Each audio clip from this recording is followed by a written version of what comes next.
Aujourd'hui dans le Bitcoin, on a eu un fake signal de force ici avant-hier avec cette bougie bleue. Pas mal de gros supports ici, on rebondit et en fait c'était un fake et on se pète encore plus la gueule. Mais avant, je tenais à vous remercier pour tous vos commentaires. Ici on a GRazHot, lui qui dit « Aucune gratitude à avoir, tu touches déjà l'affiliation donc t'es payé, vendu. » Ouh là là, Graz, est-ce que je te traite de vendu Buffalo Grill?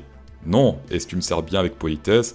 Pendant que je mange, tu viens vers moi, tu demandes est-ce que ça vous convient? Là dans ce cas, il y a gratitude envers toi et je te file un petit pourboire à la fin. Mais dans le contexte actuel, tu me traites de vendu alors que tu me sers chez Buffalo Grill. Ça, c'est pas très poli, c'est pas très respectueux, tu vas pas recevoir ta pièce de pourboire pour ce mépris. Hein, c'est dommage, c'est vraiment dommage. Que tu sois un boule, que tu sois un bear, tes analyses tu penses les faire avec flair. Bah le Bitcoin s'en bat les couilles tes analyses. Actuellement sur le marché, beaucoup de panique, beaucoup d'impulsion, pourtant tester les MA 20 c'est totalement normal.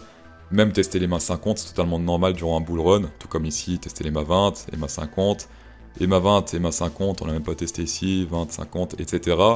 Et là, ça crie déjà au bear market, alors qu'on a pété l'ATH ici, et qu'on a clôturé ici en weekly au-dessus de l'ATH précédent. Donc ça aussi, c'est très bull. Le côté bien de la sélection naturelle, c'est si tout le monde vend, bah, on pourra mieux repartir. Les gens en spot, ne vous en faites pas. Pour ceux qui font du trading, bah, ils s'en fait un peu sélectionner hier, je suppose, ou ce matin. Voilà, moi-même, je me suis fait stop loss mon trade Ethereum. Là, aujourd'hui, c'est vraiment une vidéo spéciale, une vidéo unique. Je vais jamais vous reparler de cette théorie ici.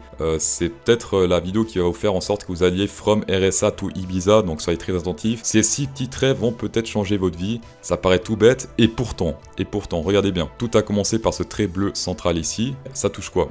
Ici, ce rebond, ce rebond, ce rebond et ce rebond. Toujours quand on a touché ce trait bleu central, rebond majeur. D'accord? Rebond majeur, rebond majeur, rebond majeur et rebond majeur. Si on duplique ce trait là 5 fois, et qu'on le pose sur toutes les résistances majeures, par exemple ici, d'accord? Ici par exemple, rebond, rebond, rebond, rebond, rebond, rebond, et ici, ouais vite fait. La théorie de tout ce bordel c'est quoi? C'est simplement quand on pète une résistance support, on passe automatiquement à la suivante, au moins. D'accord? Ici on pète, hop, on va automatiquement à la suivante. Ici on pète, on va automatiquement à la suivante. Et ainsi de suite. Voilà pourquoi je me suis fait enrichir ici par la sélection naturelle, simplement parce qu'on a une belle bougie bleue ici. Rebond sur ce support, pile poil. Et pour moi, logiquement, la target, bah, c'était au moins ici vers les 66 000, première target, d'accord? Et après, bim, on se pète la gueule. C'est assez rare que ça arrive, mais malheureusement, voilà, ça arrive.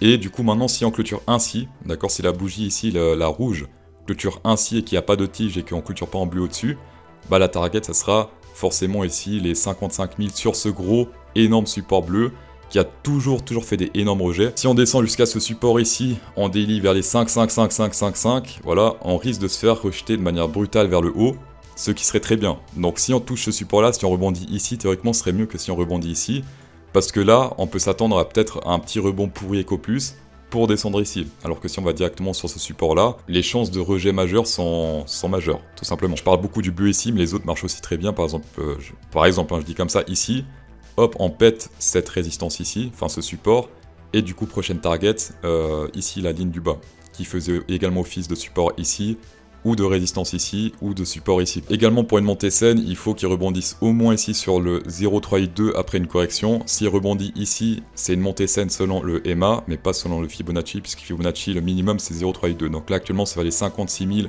544. Pour ceux qui veulent s'inquiéter sur du long terme en spot, il y a deux lumières rouges à prendre en compte. La première, c'est ici, s'il clôture sous ce niveau-là en weekly, donc sous le support weekly ici vers les 57 424, d'accord. Deuxième lumière rouge, c'est ce support ici, la ligne bleue. Si on le pète, si on fait une tige en dessous, ça on s'en fout, mais si on clôture en dessous, dans ce cas, c'est pas très bon pour les bulls, et même très mauvais, je pense. Dans ce cas, il faudra songer à sortir un peu de crypto, puisqu'on risque d'attendre avant de retester cet ATH vers les 66K. Si cette vidéo vous a aidé, les gens qui sont en spot, merci de mettre un pouce bleu par gratitude, le respect envers son prochain, le respect envers celui qui vous sert au Buffalo Grill, et bonne soirée.